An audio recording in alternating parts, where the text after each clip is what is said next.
देश के साथ साथ प्रदेश में भी चाइनीज मांझे का कहर थमने का नाम नहीं ले रहा है।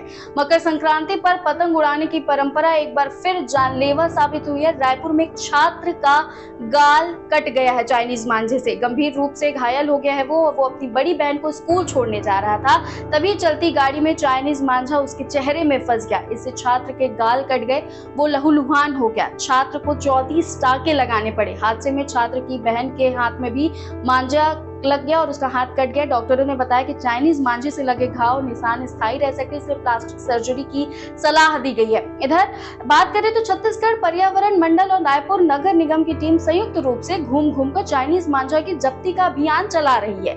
वहीं दूसरी ओर चाइनीज मांझा से होने वाले हादसे थमने का नाम नहीं ले रहे हैं। इन हादसों ने यह सवाल खड़ा कर दिया है कि प्रतिबंध के बावजूद चाइनीज मांझा कैसे बिक रहा है। आप अपनी राय कमेंट सेक्शन में जरूर बताएं और अपडेट्स के लिए मैम छत्तीसगढ़ को सब्सक्राइब करना ना भूलें।